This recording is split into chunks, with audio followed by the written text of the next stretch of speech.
নমস্কার সকলকে। আজকের রেসিপি ছোলার ডাল আলু দিয়ে। প্রথমে ডাল ধুয়ে পরিষ্কার করে আধ ঘন্টা ভিজিয়ে রেখেছিলাম। এবার প্রেসার কুকারে লবণ হলুদ দিয়ে দুটো সিটি মেরে সেদ্ধ করে নিলাম। এবার আমি কড়া বসিয়ে 1 চামচ গোটা জিরে ভেজে তুলে নিলাম। আপনারা পুরো ভিডিওটা দেখতে থাকুন, দারুণ স্বাদের একটা নিরামিষ ডালের রেসিপি। এবার কড়া গরম করে তেল দিলাম অল্প একটু লবণ দিয়ে ছোট ছোট ডুমো করে কেটে রাখা আলুগুলো সোনালি করে ভেজে তুলে নিলাম। আলুগুলো এরকমভাবে ছোট করেই কাটতে হবে যেন ছোলার ডালের সাথে মানায়। এবার আমি একটুখানি ঘি দিলাম তেলে, দিয়ে কুচি করা নারকেলগুলোকে ডিপ সোনালি করে ভেজে তুলে নেব।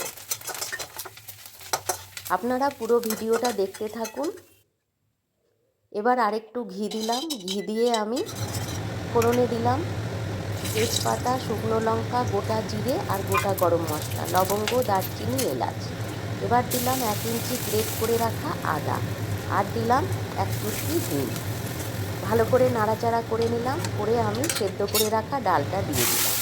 এইরকম ডালটা সেদ্ধ করতে হবে, ডালটা যেন ভেঙেও না যায়, আবার গোটাও থাকে, সেদ্ধও হবে। এবার আমি আলু নারকেল দিয়ে দিলাম, আর দিয়ে দিলাম 1 কাপ মতন জল। একটু নাড়াচাড়া করে মিশিয়ে দিলাম বেশ 15-20টা কিশমিশ। লবণটা চেক করে একটু লবণ দিলাম, আর দিলাম বেশি পরিমাণে চিনি।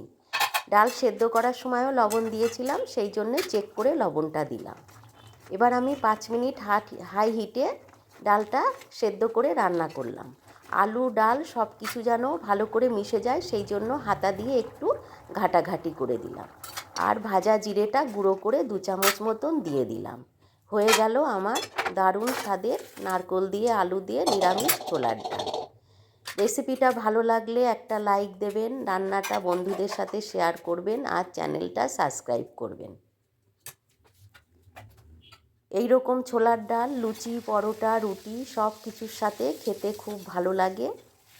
আমি যেরকম লুচির ময়দা মাখে লবণ দিয়ে ময়দা মেখে তেল মাখিয়ে ঢাকা দিয়ে রেখেছিলাম, ডাল হওয়ার পরে আমি তেল গরম করে আপনাদের 4-6টা লুচি ভেজে দেখালাম।